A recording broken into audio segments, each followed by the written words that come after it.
I'm so excited to interview this fantastic powerhouse of a woman. Versatile, creative, personable. There is a reason Katy is a go-to stylist for clients coast to coast in search of a style that highlights their individuality while enhancing their physicality. A native to Nashville, Katy has styled some of the biggest stars like Eric Church, Brad Paisley, another small star, Miranda Lambert, just to name a few. And I am so lucky to be styled by her as well. Everybody, welcome Katy Robbins to the Living Instead podcast. I'm so happy to be here. I'm so happy that you are here too. I'm so excited to give people and my fans and, well, whoever's listening to this, some insight into what goes into style and what goes into really me being a singer-songwriter and country artist, how important style is. And I think it's been 5 years we've been working together, right? Wow. I can't believe that. Isn't that crazy? But we have had we've had phases, we've had growth, we've had trips to New York. Oh, we've had so many amazing, wonderful moments. We've had a lot of fun. We have. But it doesn't seem like it's been 5 years. So I'm just really, really excited to bring your world into the Living Instead podcast and how style can really, really help make you feel better.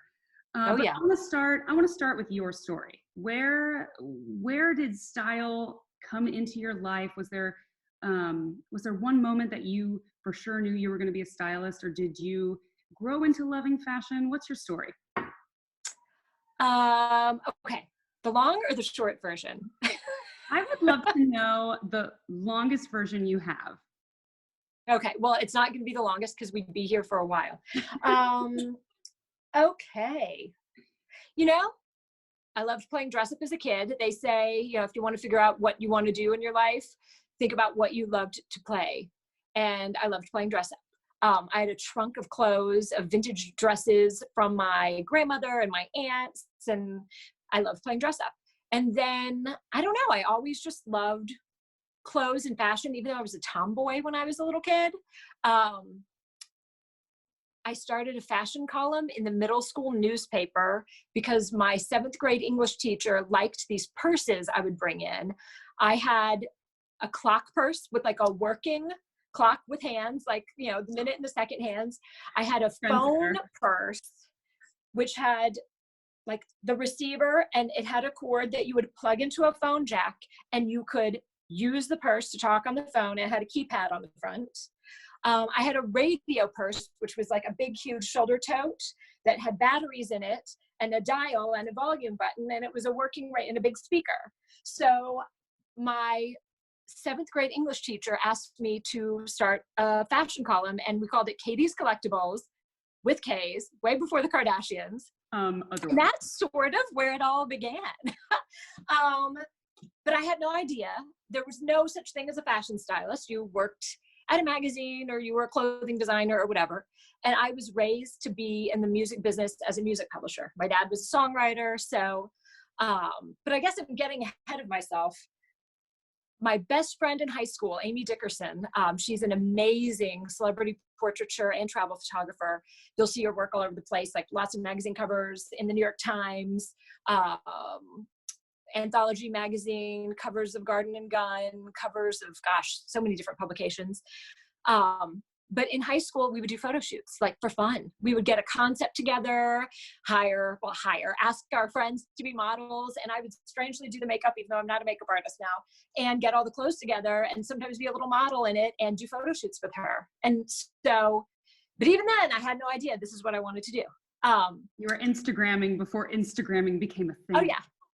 Yes, it was actually shooting on film and then just looking at the pictures and be like, oh my gosh, this looks like a spread in Vogue. We wouldn't do anything with them. We would just have fun. And then let's see. So it's looking back, it's so obvious, but I had no idea. I was on this path to like go to Emory and maybe be a doctor, this is a very important part of it. I was diagnosed with scoliosis, curvature of the spine, in 7th grade. I was 5'8", probably a size 02, and suddenly had to wear size 8'10" clothes to cover this huge hunk of plastic that went from like just below my armpit to halfway down my butt, to try to keep my spine from not getting any more crooked. It was worn underneath the clothes. And the only good part about having scoliosis, which was like a death sentence when you were set in 7th grade, wanting to like be cool and fit in, and suddenly you have to wear a back brace. Right. The only good part was my mom took me shopping almost every single week for new clothes because none of my clothes fit. I know. Amazing. And I had to get creative trying to figure out how to like wear the trends while also covering a hunk of plastic that was basically, you know, like a big plastic corset on my body. So wow. I went to Emory thinking I was going to be an orthopedic surgeon to help girls with scoliosis. Realized there was no way I was going to be a doctor after my first biology class. Had all these internships in the music business, was encouraged by my family to go into music publishing, but yet I would do these jobs as a little model and actor in Nashville and then in Atlanta and then a little bit in New York. Because when you're tall and kind of tall and really skinny and love fashion, I don't know, that was just an option to do to like make money. It was to go be a little model and actor in music videos and commercials in Nashville, Atlanta, and New York. And I loved the clothing part. I had a big photographer who became huge named Norman, asked me to bring vintage clothes for the next photo shoot we did for a local Nashville salon called True Blue Salon that's still in town.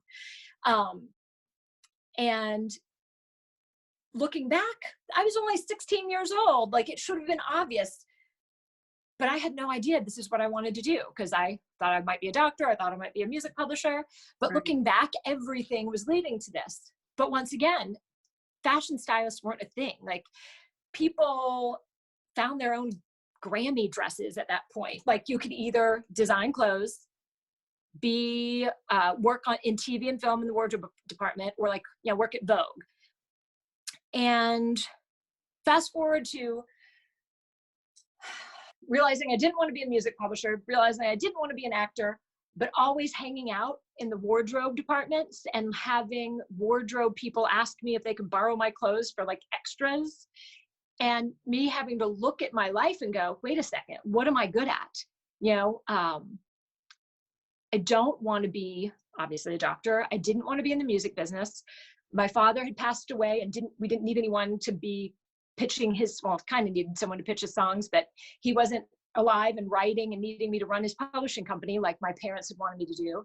And I had to take a good hard look at everything I was good at and realize that none of it really mattered except the fashion-y stuff. Mm-hmm. Like the fact that I had been so good at school didn't matter. I didn't want to go on to grad school. Right. You know, the fact that I had all these internships in the music business didn't matter. I didn't want to be in the music business.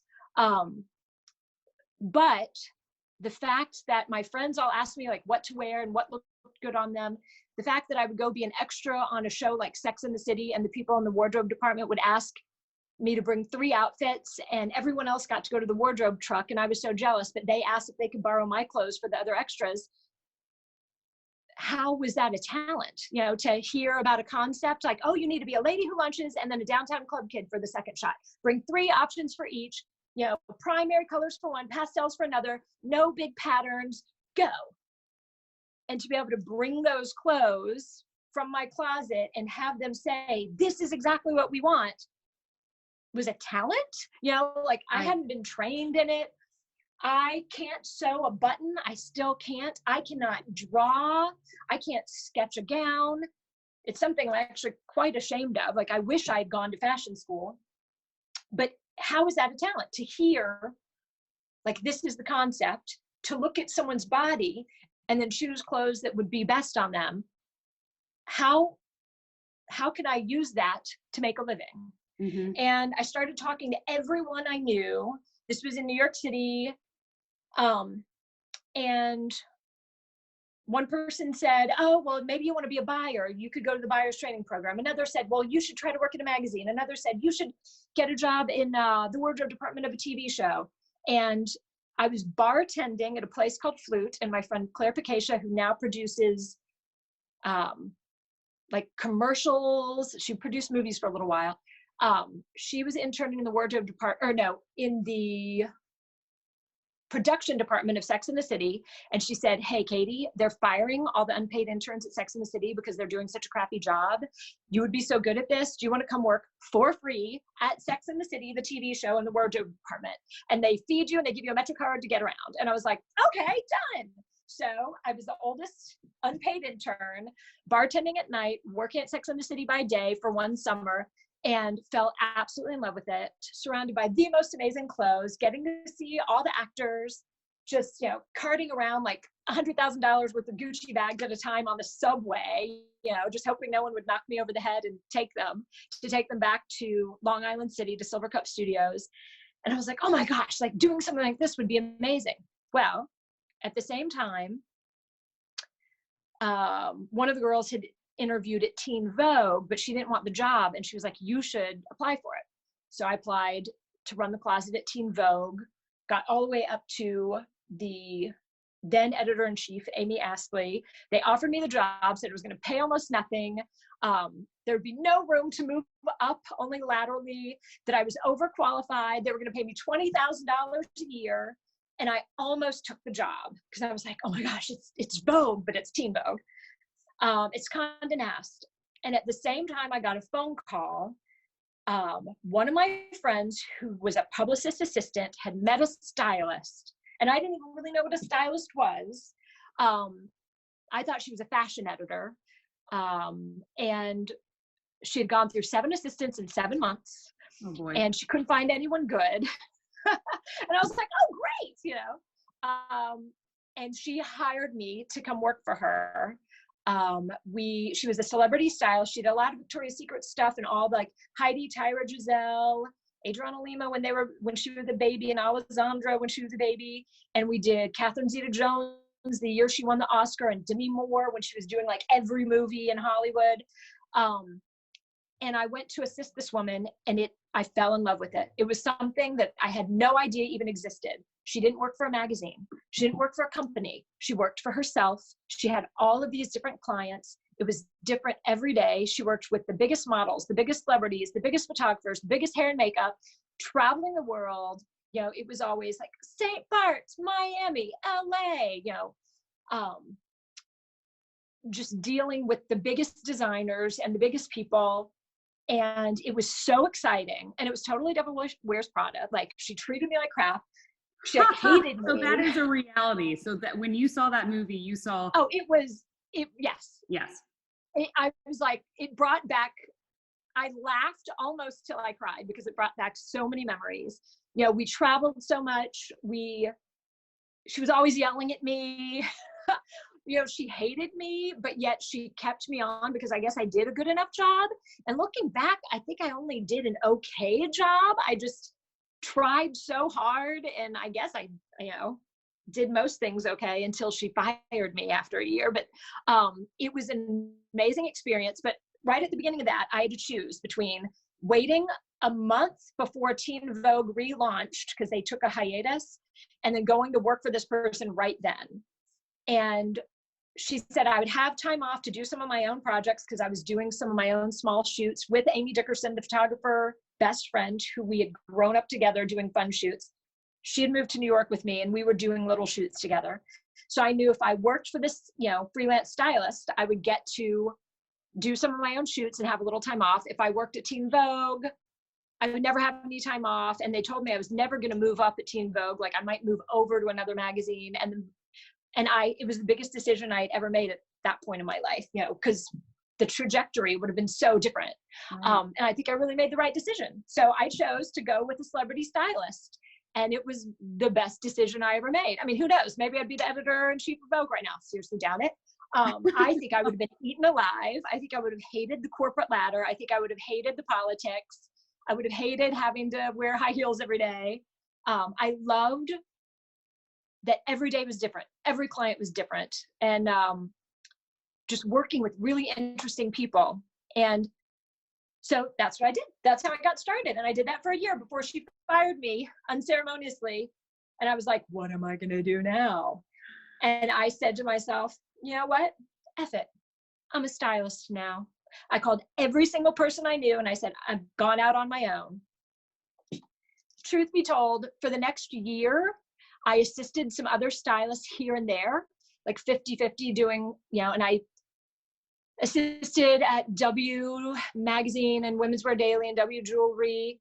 I did stints for like 2 to 3 weeks where I would play office there and then go off and do my own shoots. And so for a year, I was still going back and forth between my own jobs as a stylist and still assisting some amazing British fashion editors that were so kind and sweet to me. And Deborah Brett being one of them, who's an amazing, amazing fashion editor and stylist. And Eugenie Hanmer, who gave me some wonderful opportunities, small shoots she didn't want to do, she'd pass my way. And after I'd only assisted her once or twice, just really supportive women who made this huge difference in my career. And then I just took every single job I could get my hands on. And my friend, who was the publicist assistant who got me the gig with the mean stylist, my friend Bianca Bianconi then worked her way up to be a big publicist, and she's a huge publicist now, but she would recommend me to her boss, Jill Fritzo, also like this huge mega publicist. And every once in a while, they would hire me to do some of their smaller gigs. And so that was wonderful. And so it was just word of mouth. I did every job as if it was the biggest job in the world. And we're talking like Pampers ads, just from magazine shoots, celebrity shoots, to things like Pampers ads, to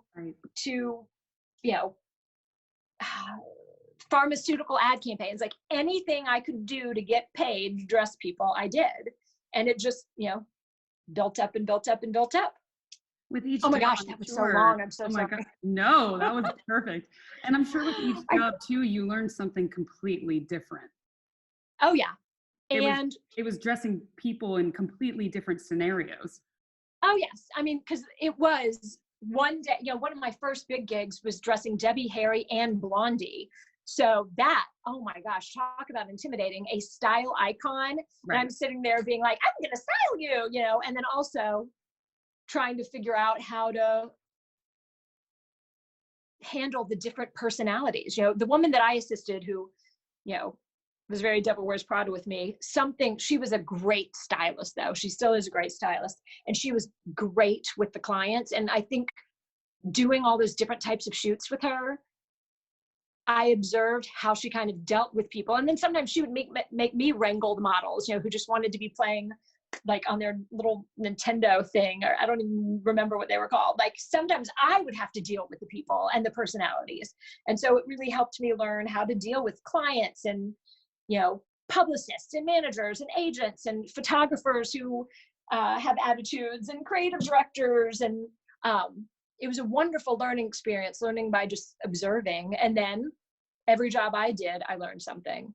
And then I got to be known as kind of this dressing different body types person, because I had dressed women over 40 and young ingenues and supermodels and dudes, Right. It's so interesting. So, yeah. You left Nashville at what age to go to New York?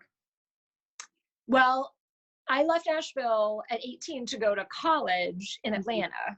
Okay. And then went to LA for 2 years, and then New York. So I got to New York in 2000, like right before 9/11. Well, 9 months before 9/11. Right. And then you stayed in New York for how long? And then when did your journey from Nashville to New York kind of come into the picture, back and forth? So I was dressing all these celebrities in New York, but always wanted to come down and visit my family and my friends, but had this like what I call freelancer's guilt. It's like, oh my gosh, like I can't go on vacation. I need to work. Or I can't just go hang out in Nashville and have fun. Well, if I'm dressing like, rock and rollers and everything from people like, Debbie Harry to Enya to Rufus Wainwright, if I'm dressing all these different musicians here, but I was also dressing authors and newscasters and like Katie Couric and Kelly Ripa and people like that,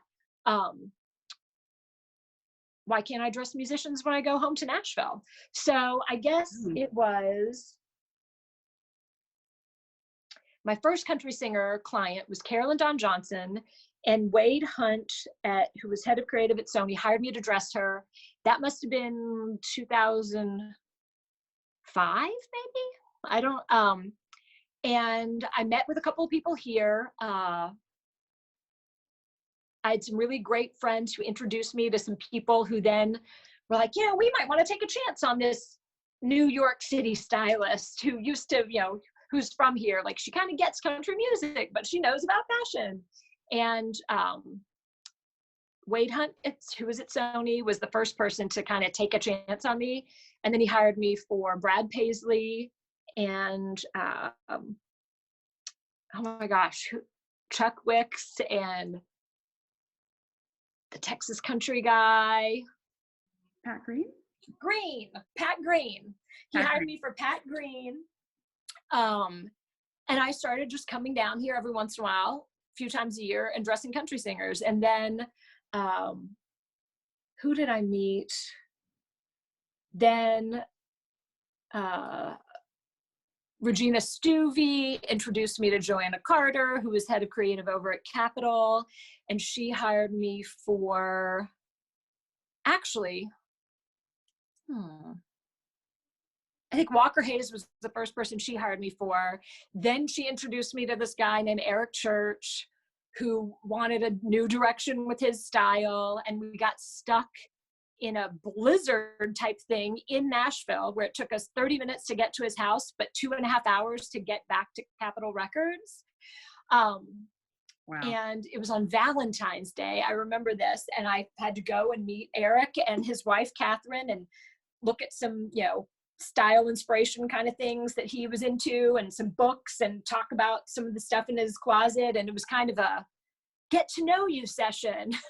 And that started a really great style relationship that has gone on for 7, 8, 9. Oh my gosh, 9 years now, maybe? When did Chief come out? I'll have to look up when Chief came out. When did the Chief record came out? It was right before Chief. Wow. And that was because of Joanna Carter going, you know what? Like, he doesn't want the same old, you know, Nashville thing. But you're not so New York and so fashiony that it's going to freak him out. Like, I think you'll get the balance. And that turned out great. And, you know, a lot of people now hire me because they want Eric Church's stylist, but then the ones that don't really know better are like, I want to look like Eric Church. I'm like, well, you can't, because he looks like Eric Church. We got to figure out who you are. Right. And that's it's the challenge. And it's what's interesting to me about styling is helping people figure out who they are and what their style is. And which, to come back to you, that's the journey that we've gone on as you figured out who you are as an artist, and then just like becoming a woman. What I find to be the most interesting and challenging thing about being a stylist is to help people figure out their own style and who they are, what their personal style is. And for artists, like musicians, how that's going to relate to their music and be a visual representation of who they are in their music. And that's always the challenge, but it's the most fun part. I mean, it's the most fun, it's the most interesting, and it's the most challenging, right? Especially when you get a bunch of dudes. Yes. And a lot of people think they're like, oh my gosh, you only dress guys, because I have these huge male clients. And then I was sitting there putting together all these music videos, and like the last 10 music videos I did, I needed to update my website, which I never have time to do. And during this time of staying at home, I'm like, oh, I can do that. I'm like, wait, more than half of these are female artists.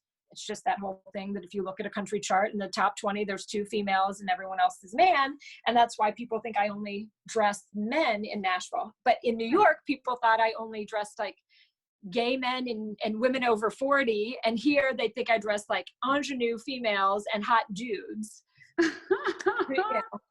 That's so crazy. I want to go back and talk briefly about scoliosis and your journey when you were young. I can't believe, I can't believe that was such an interesting part of your plot of making you want to be a fashionista, because you took a hardship and, you know, you looked in the mirror and you're like, how am I going to dress my body with this scoliosis? How am I going to make myself feel good and look good? Yes. And a lot of people, I think, maybe they're struggling with scoliosis. Maybe they're struggling with, they don't like the weight they're at. Maybe they're struggling with skin issues. I don't know what people are struggling with particularly out there, but there's always a way to go around it to make yourself Yes. feel better with fashion.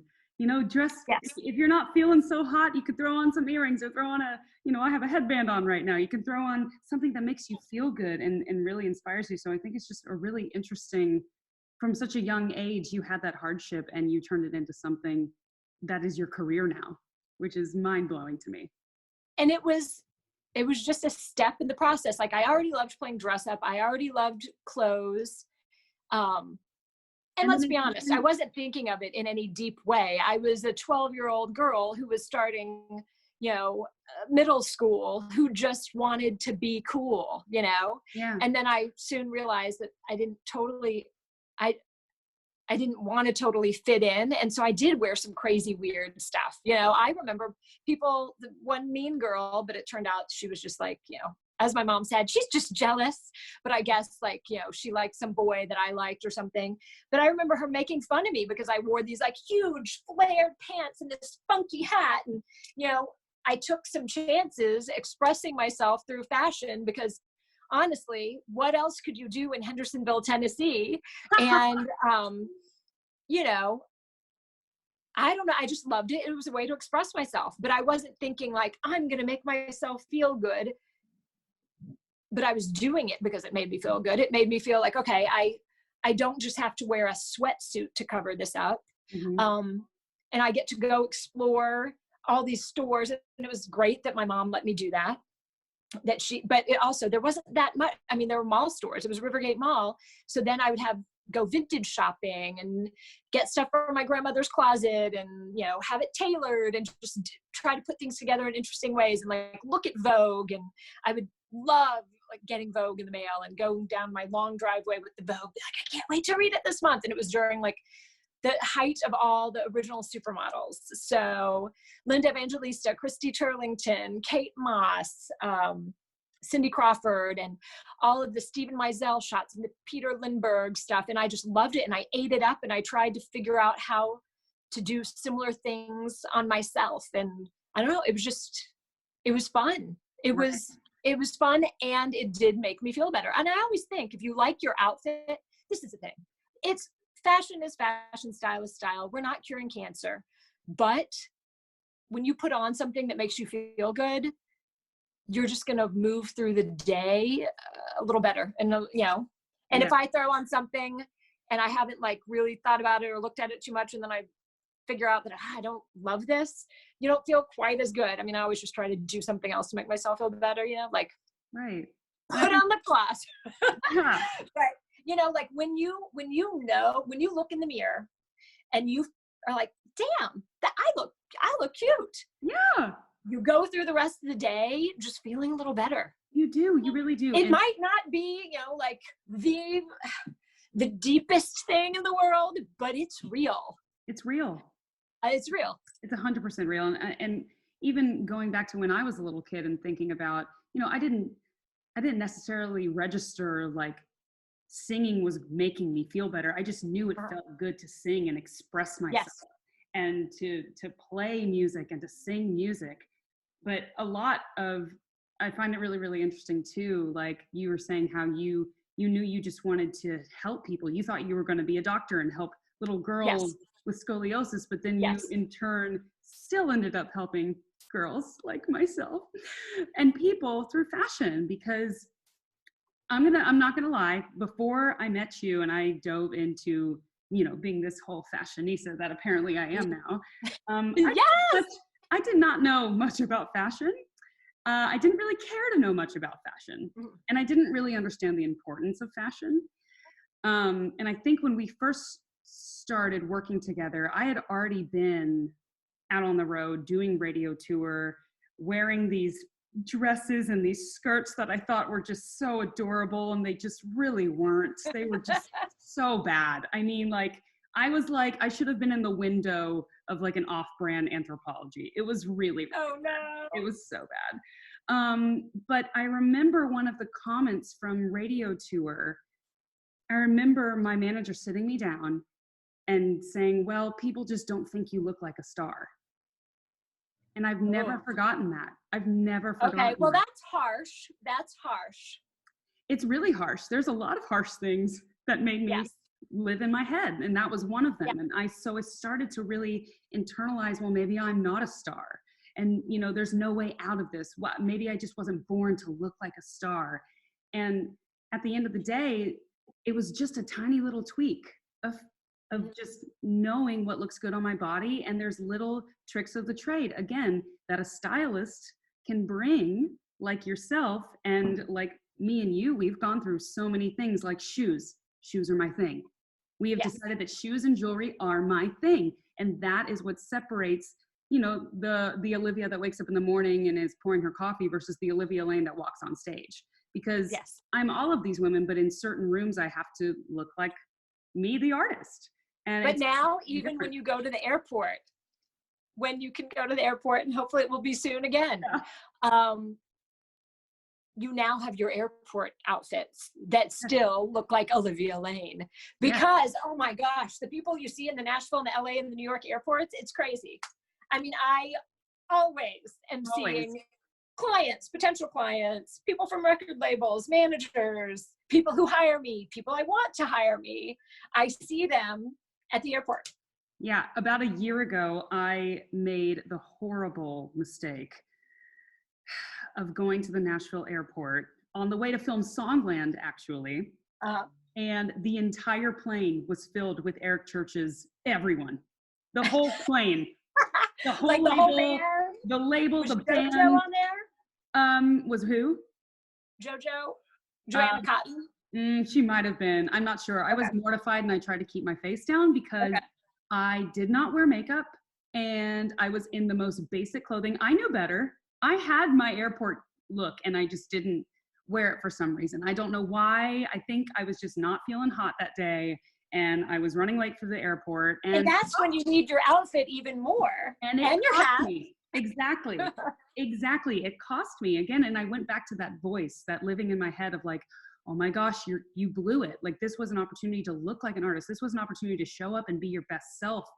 And even if you need to look a little bummy, there's a way to look like a sweats bum, but also a star. There's a way to make these looks work for you. And goodness, I think our 5 years together, I have been through some very dramatic and different transitions because it took me a minute to understand what I loved and what I felt I looked good in.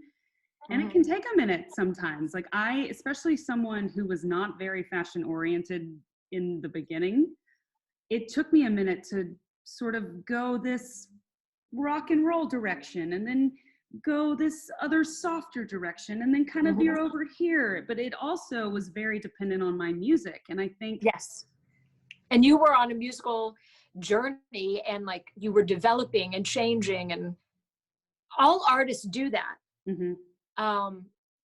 If you look the same each album cycle, that's an issue. But you have to look like yourself, but grow and change. And as a young artist, you were just searching for who you were, and you've looked like Olivia Lane the whole time, but we started out a little more vintage boho-y, make your own sunshine. Then you wanted to go a little more rock and roll-y, and we had like a whole summer tour with black leather shorts and high black boots, which were amazing, and boots that you could jump around on stage in. With some like rock and roll tees. Then where did we go from there? A little more, there was that hint of grunge. There was the choker stage, like the flannel, what looked like a flannel shirt dress that had like these extra arms that tied around the waist. I loved that, actually. I really loved that look. Then a little more athleisure, tomboy chic. And then we started with the like trousers with the stripes down the side, but with like heels and stuff, and little tees and little tanks, like always trying to add some bling or femininity to it, not being totally tomboy. Definitely we've done different colored leather jackets, which have always been great on you. Then, of course, if what you're doing right now isn't the favorite thing you've been doing, then I think you're doing it wrong. I should be like, my favorite is now. Because Right. then we went more, still a bit of athleisure mixed with Carrie Bradshaw, which of course coming from Sex and the City, I always love to reference Sex and the City and do things that I think Patricia Field would think were amazing. Oh, me too. And she's the costume designer of Sex and the City. I have so many lookbooks of Sex and the City. Sex and the City is like one of my favorite shows. It's one of our favorite shows. Oh yes. Oh Okay. my gosh. It's just. But everything Carrie wears, it's like, how does she pull it off? It's so, but again, she's her body type. Like she's the kind of person and has the body type and just kind of the bone structure. And she can pull off those crazy things. And she was fearless. I mean, that was Pat Field, you know, the costume designer, Sarah Jessica Parker, and the character. She took risks. She took chances. I mean, there were things that people laughed at, but in the end, I mean, she's a style icon. That's all there is to it. Right. So when we started mixing a little bit of that in with a little bit of athleisure and, you know, and more recently, a little bit of softness coming into it. But then something that kind of came full circle was the vintage 70s-esque, vintage inspired black denim jumpsuit that zipped up the front that we did for the last shoot. We did the blue version of that in Make My Own Sunshine. I know. It's right crazy. at 5 years ago. So, but it made sense now in a black version with everything else we were doing. But I do think if what you just did isn't like the most favorite thing you've done, then you're doing something wrong. I've loved every one of those versions and transitions of how your style has grown. Yeah. But of course, I'm like, but I love what you're doing now the best. It's in direct proportion too of who I am as an artist. And, you know, I think 5 years ago, I don't know, these last 5 years, I've had to go on a journey, and especially these last 2.5. I think that I got a little lost with who I was as a person and as a songwriter. And that's because I was out on the road. I was living, you know, the life of a D-list rock star, playing those 2 to 3 hour bar gigs and doing the thing. And eventually my body caught up with me and it broke down and I started losing my voice. And yes. And I'm so happy that, you know, hindsight's 2020, but I'm so happy that I went through that process because I feel more of a fashionista and more comfortable with being called a fashionista than I have in the last 5 years ever. Good. And it's actually enjoyable for me now. Like it's so fun to go in my closet and be able to match stuff and be able to take risks and be able to pair, you know, a nice pair of shoes with some fabulous, I don't really do dresses that often, but like a fabulous pair of pants and you know, or like a sweatpanty type thing, like a. Yeah. I Like, love I would never put like your leather sweatpants. I would never put like my leopard booties with, you know, a pair of pants that you've gotten me because it's just maybe the color to me is like, no, blue and leopard, how do those go together? But somehow you can find a way to make things fit together. And I think that that's where, if the artist, me, you know, if I can come to you with, you know, my lookbooks and things I'm inspired by, but at the end of the day, like it takes a minute to figure out a really, really cool, fun style that works. Yes. And a relationship. It's a process. It is such a process. And you know what? I want to thank you for staying with me this whole time, because there are artists who, once they decide they're making a big change, they change everybody. They get rid of their management. They get rid of their hair and makeup person. They get rid of their stylist. They get rid of their everybody because they're like, well, I'm going to go do something different now and I'm going to change it all. And I've been on the good receiving end of that, but felt bad for the former stylist. Like I have a client now who just made a huge change with, you know, management and sort of direction and everything, and stylist. And I'm the new stylist, and I feel bad for the old stylist because I'm like, she totally could have done this if you had allowed her to just stay with you. Like, I'm glad I got the gig, but that's something I commend you for, is just because you were like, you know what? I'm making a lot of changes. I'm I know that my sound is going in a different direction. I know that this, management's going in a different direction. Thank you for staying with me, because I knew you well enough to help you in that journey and like to get to where we are now. And there are a lot of artists who would be like, just everyone gone. No one, we can't have anyone from the old camp. I have to start totally fresh. There are artists who want to, when they make a change in their career or their sound, they get rid of everyone on their creative team and want to start fresh. And I get where they're coming from, but it would be hard to start with a brand new stylist. Mm-hmm. It's such a kind of important and tender part of your career. Yeah. So anyway, thank you for staying with me, because I feel like we had that history and we had the growth and the change, and now we are where we are, and it's effing fabulous. Well, thank you for staying with me. I know I'm the kind of artist that this is just who I am. And there are artists who have different kind of ways of coping, I guess, but I'm the kind of artist and person who's much more comfortable with people I've been comfortable with for a while. Like even as a songwriter, when I go into new writes, I kind of know I'm not going to get the best song because I'm just not on a human level comfortable with these people yet. Yeah. And it takes me a minute I'm an open book, but it takes me a minute to really open up with new people. And I can't imagine myself, I feel like someone's going to have to maybe dial me up and say, are you okay? Do you need to go to rehab? If I ever fired my entire team, like that would be craziness for Olivia Yes. Lane. So please let me know if I ever come over and slap me in the face if that ever happens. What are you doing? Because I was just raised to be the kind of girl that's like, I want memories of us eating pizza and hanging out on your rooftop in New York as we were doing a shopping trip. Like those are the kinds of things that I'll never forget. Well, what's so funny is we don't even remember the shopping part. Oh my God. We got some fabulous clothes, but we remember the post-shopping part. Oh my God. Remember when I totally hit the wall in the cab and you were just like, okay, we're almost done, I swear. And I was like, I can't try on any more clothes.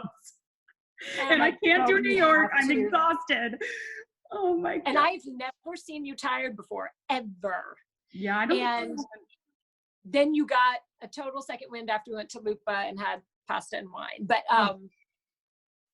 yeah, I had to drag you to the last store. I was like, but I've set aside some great pieces. Like we have to go. Come on. You can do it. You can do it. Like, I was a trooper. I went, but I did not like it. No, and but then it turned out we kind of could have skipped that one in the end, but it got us close to Lupa, and then we went to Lupa and had an amazing dinner. So it was great. I mean, second wind. How do you not get a second wind after pasta and wine? I just don't know. I don't want to be your friend if you don't.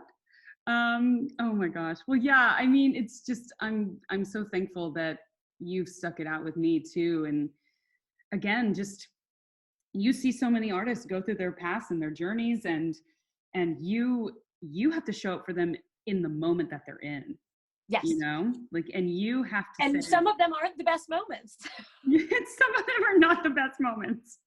I mean, some are amazing. Some are filled with turmoil. Some are, from being with someone right after they lose an award that they have worked for years to get and finally thought they might be getting, to being with someone when they have their first number one, to being with someone when they've lost their voice like you did as a singer, to being with someone who is just signed their first record deal and has no idea who they are, what their style is freaked out about having a stylist, doesn't even really want a stylist, but the label has kind of forced them to get a stylist.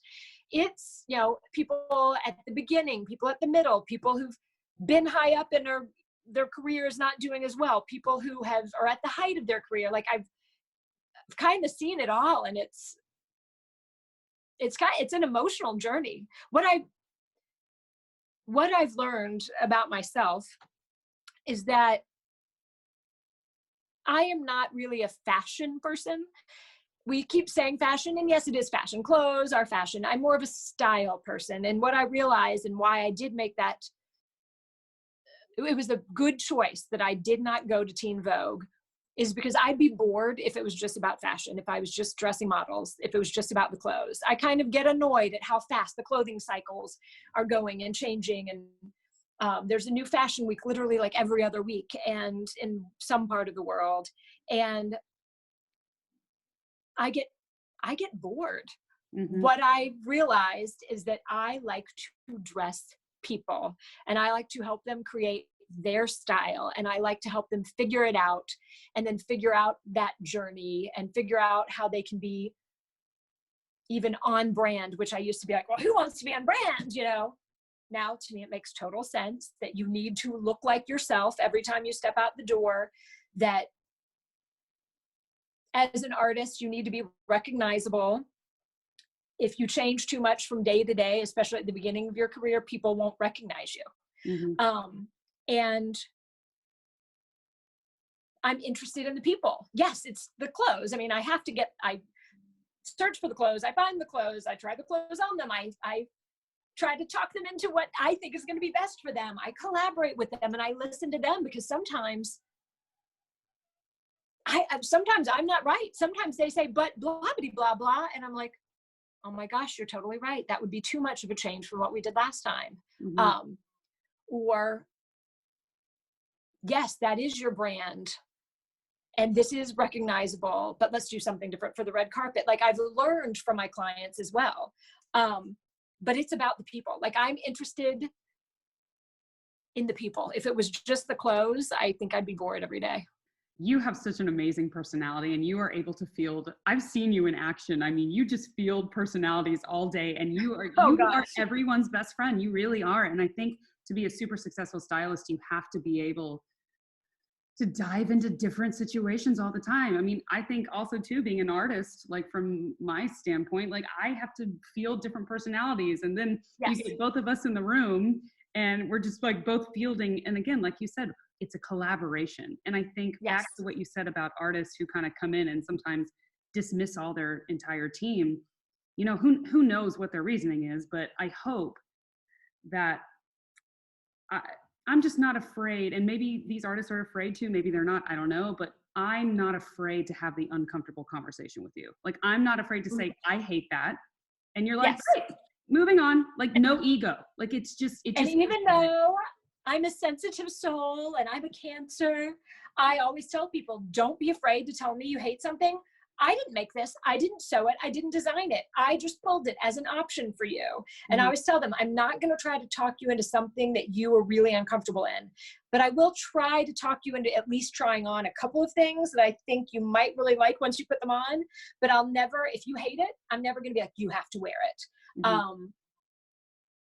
And even though I am very sensitive, I don't take it personally if someone doesn't like something. Like, it's just an option. That's why there's tons of options. That's why I always bring racks of options, because there's so many different things that might or might not work for so many different reasons, whether it's the concept of the shoot, or how your abs are looking that week, or, you know, like, do you want to show midriff? Do you, you know, is the color palette of the location a certain color palette? Like, there's so many different variables. Like, oh, this is for TV. This is for the waist up. This is a gown for a red carpet. There's so many different things that we, you know, do fittings for, and that I dress you for.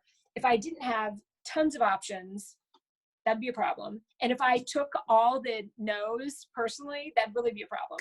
Because, you know, in the end, the majority are no's, and then what shows up on the record cover, the music video, and the red carpet are the yeses, and what stays in your closet are yeses. I'm the kind of person that likes, you know me, I am lazy, and I don't want to think too much about a bomb outfit. Like, I want to know that I have, you know, 5 pairs of pants and 5 pairs of shirts. And I can mix and match. Pairs of shirts.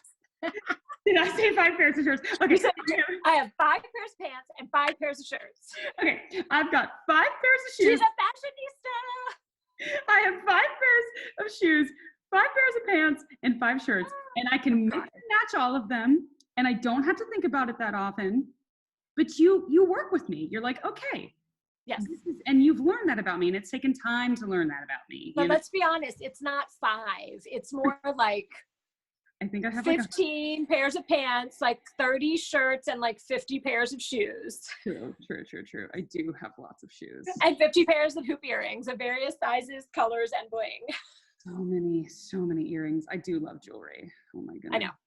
So what kind of advice, I guess, would you, maybe just for the person listening who wants to up their style, what's kind of tips that you can go to for any body style? What's like a go-to outfit that you can do for any body style? What should every single person of every body style have in their closet?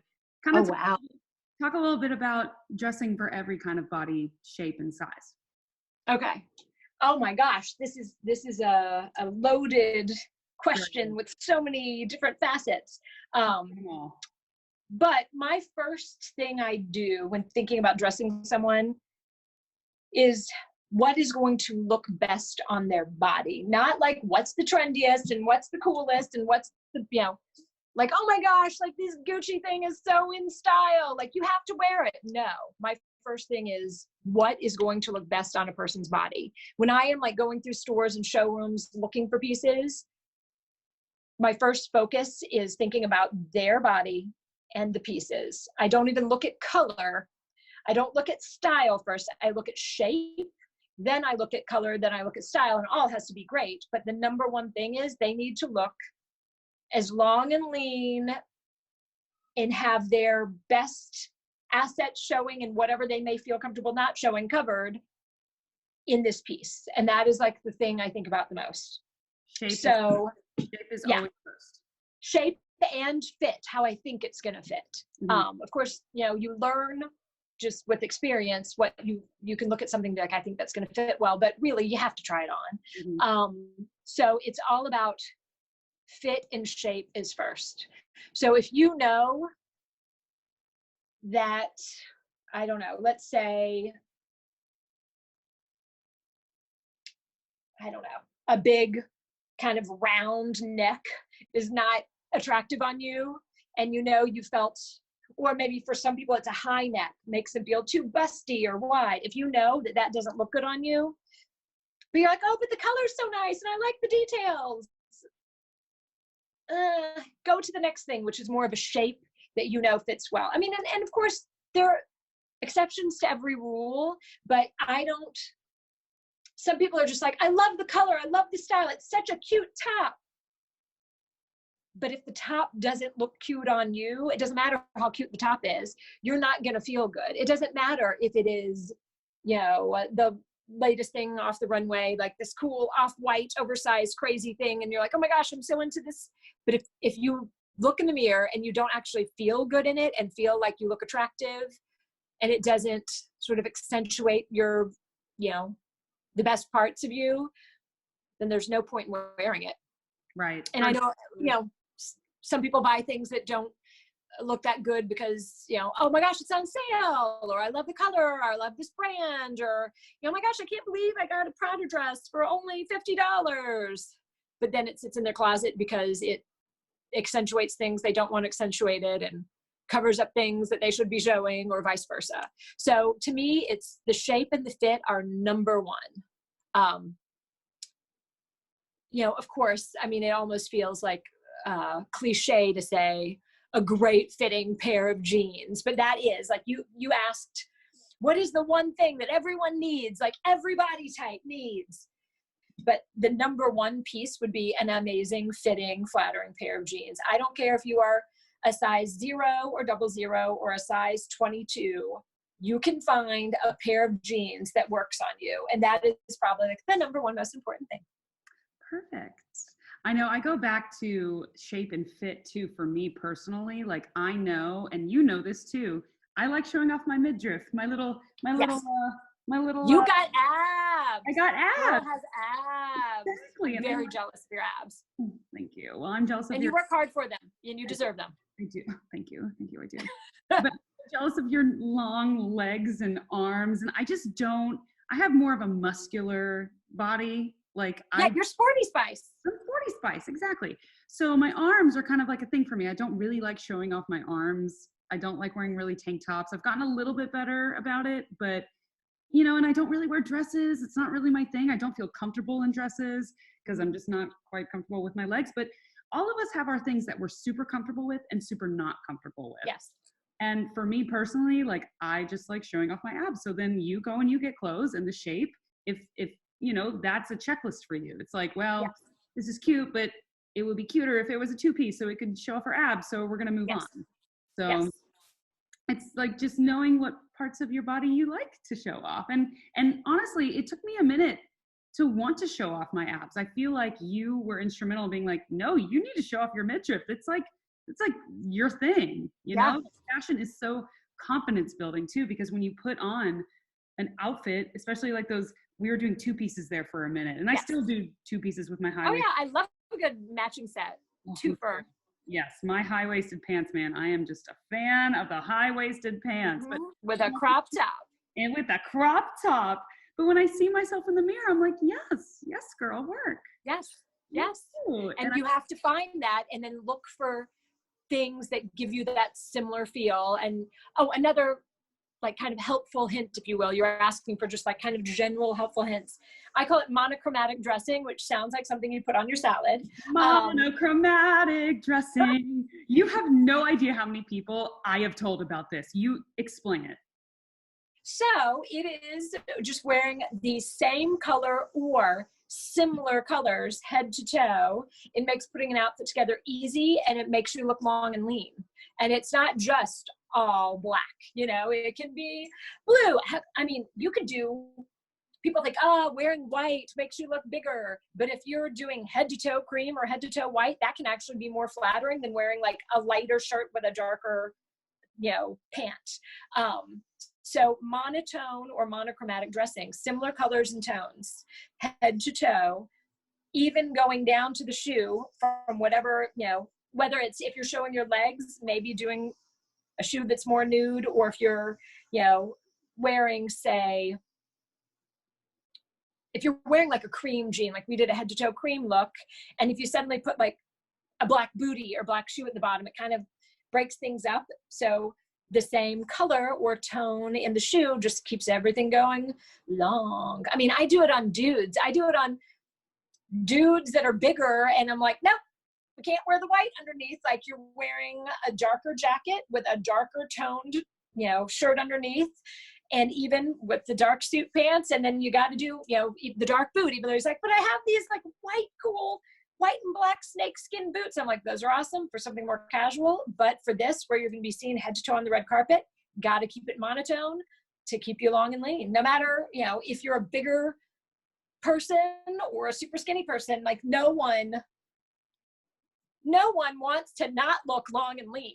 Right. It's just, exactly. That's sort of the goal. Now, there are exceptions to every rule. There's like some oversized stuff that isn't long and lean at all, but then I want you to show off other parts of your body. For people who do like to show off their legs, they can be a little more voluminous on the top half and then like show some skinny legs. But I wouldn't recommend doing that necessarily where you aren't going to be seen head to toe. You also have to think of like your audience. Where are you going to be seen? Do we know you're going to be seen head to toe, so you see the whole outfit? Or is it going to crop, at a weird spot that's not flattering? So if it's going to be for TV, I have to make sure you look good from here up, from the waist up, and head to toe, that everything looks amazing. In photo shoots, we can control that.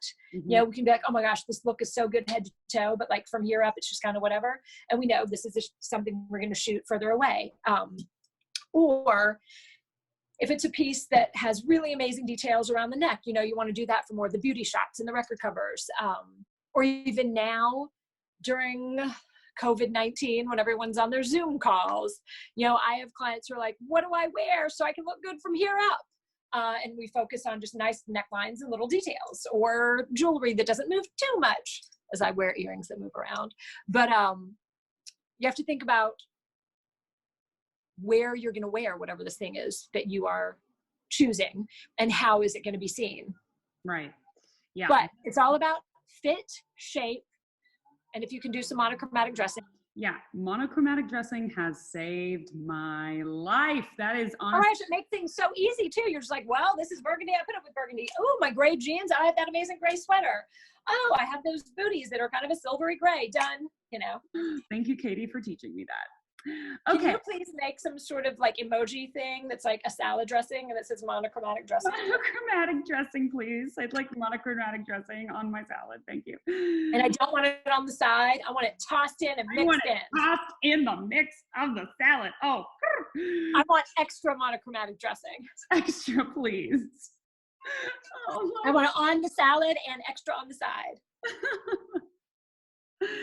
oh my gosh. Okay.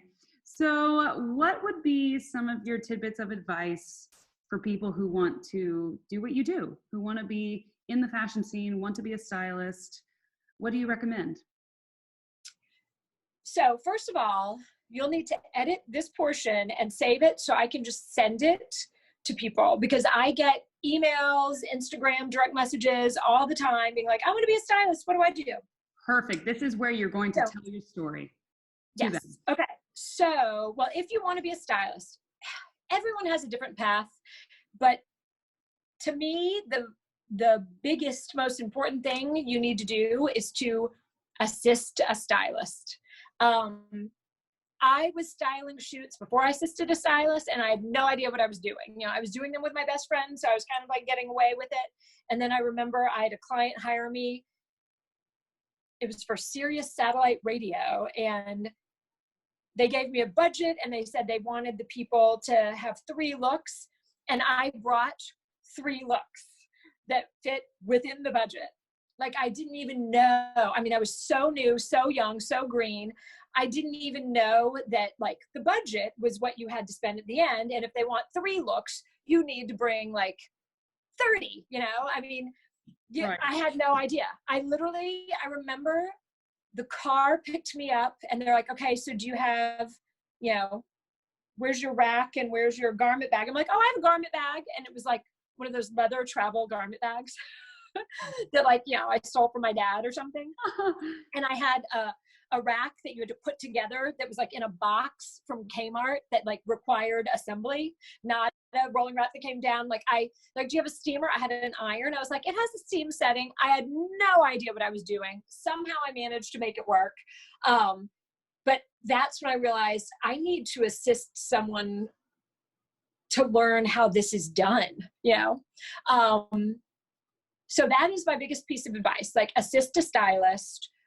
If you want to be a fashion editor, you have to go work in a magazine. You know, you have to go assist editors at a magazine. You have to go run the closet at a magazine, work in the closet. Well, basically it all starts with internships, and then hopefully you get the paid position, and then you work your way up. With stylists, it usually starts with internships and assisting, and then going out on your own. Because you'll learn how to deal with clients, you know, where to get the clothes. And of course, every stylist does things in a different way. But so it would actually be great to assist many different stylists. I had one big one I assisted for that year. And then I had like 3 or 4 others that I assisted here and there. And they all did things a little differently. And I learned from each one. So yes. Now people say, well, how do you find a stylist? So much easier now with Instagram. Like when I started, it was because my friend who was a publicist assistant, let's start over. When I started, I found the stylist I worked for because my friend was a publicist's assistant and had met this person on set who was a stylist and complained that she had had 7 assistants in 7 months. She couldn't find anyone good. And my friend was like, oh my gosh, my friend Katy would love to assist you. She'd be great. She's at Sex and the City right now interning. And that's how I found that stylist. But now you can just reach out to the people. You know, they probably won't have time to you know, email you back. They might say, I mean, usually I try to respond to people as well as I can. I'm like, oh, I have my assistants now, but you know, if you send me your resume, I'll keep it on file. And I do. They may say to reach out to their agent. And so you could also go to agencies that represent stylists and just say, hey, I would love to work with some of your, you know, your stylists. And unfortunately, usually if you have no experience, You do have to volunteer to like work for free a few times. I wouldn't do it a ton, but most people won't want to pay someone who has literally no experience and has no idea how to steam a piece of clothing. You know, they'll be like, can you come assist the assistant for a few times? And of course, if you happen to be in college and can somehow get an internship and get credit for it at school, that's even better. And then, but you know, most stylists, if you work with them a few times and you do a good job for free, they're going to start paying you because you're doing a good job. Right. At this point, I don't ask people to work for free, but if people come highly recommended and they're like, can I please help you and your assistant on something? You know, can I shadow you? Then, you know, I'll let them do that, but I would never be like, oh, come work for me for weeks in a row, like for free. Yeah. You know, it would be like maybe a day or two. And then if they're good and I can, you know, and need an extra set of hands, then I'll hire them. But if someone wants you to come work for like a week, like a 40-hour week for no money, I wouldn't do it.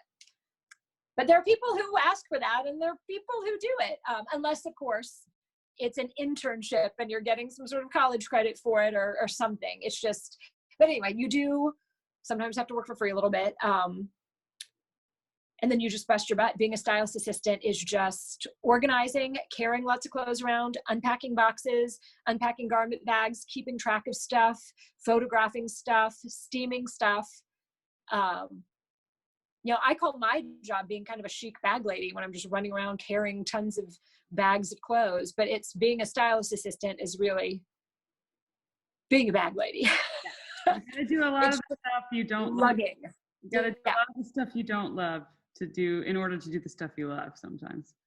And so then when you're assisting a stylist, you end up meeting the photographer's assistants, the director's assistants, the people who are also starting their careers. And then they want to collaborate with you on the smaller projects that, like, your boss, there's not the budget for her, but there'd be the budget for you. And if you get in with someone who's good and appreciates you and you do a really good job, then they'll start recommending you. You know, all my assistants who wanted to become stylists, I've recommended them for gigs that are just, you know, I'm too busy to do, or I have people that come to me and they're like, you know, we know we can't afford you for this job, but we have this new artist and this, you know, it's this shoot and we need someone who, you know, has a good eye, but, you know, is trying to, you know, build their career, and then I'll recommend my assistant to do it.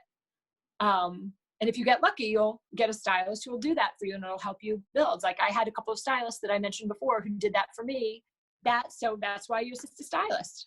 Yeah, assist the stylist and get to know people on the sets and be a good person and make relationships. And do an amazing job. Just bust your ass at everything, no matter if how small the gig is or how not into it you are, you know? Mm-hmm.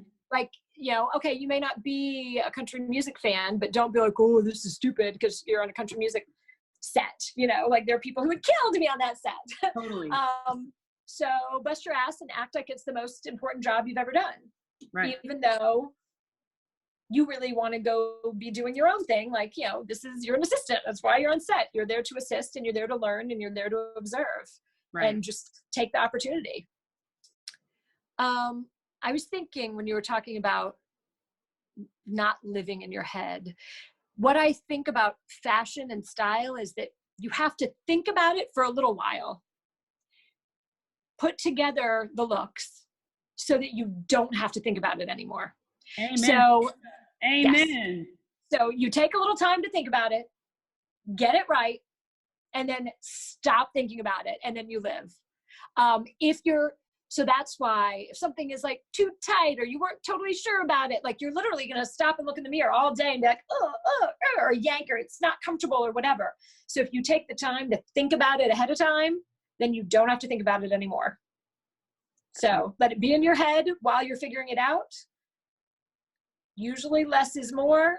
You figure it out beforehand, and then you go and you live your life feeling good, looking good, everything, you know, fitting properly, and then you don't think about it anymore. No stress, no anxiety, just feeling good in the clothes you're wearing and feeling good showing up in the room so you can be your amazing, best, feeling good self. Yes, yes. And not be thinking about what you're wearing. Exactly. So the best, you put the thought into it ahead of time so you don't have to think about it anymore. If you're thinking about it, you're not doing it right. If you're thinking about it while you're out and about, and that's just even for like feel and fit, like you try on some shoes and you're like, oh my God, these are so amazing. And then you walk a few steps and you're like, but I can't walk. And I'm like, well, you can't have them. And you're like, but I love these shoes. And I'm like, remember what happened that time you wore shoes that weren't comfortable? Like even those type of things, you have to think about that ahead of time, because you don't want to be limping around or thinking about how something is, a waistband is digging in, or thinking, oh, is my bra strap hanging out? Or, so you think about it ahead of time, get it together, and then forget about it. You get it together correctly, and then you don't have to think about it anymore. And then you're just you living your life. I've so enjoyed getting to talk to you. And me too. I wish we were in person right now. I know. Drinking white wine. I know. We will. But this is the next best thing. This is the next best thing. Thank you so much for divulging all of your secrets and your truths and your tips and your advice. It was my pleasure.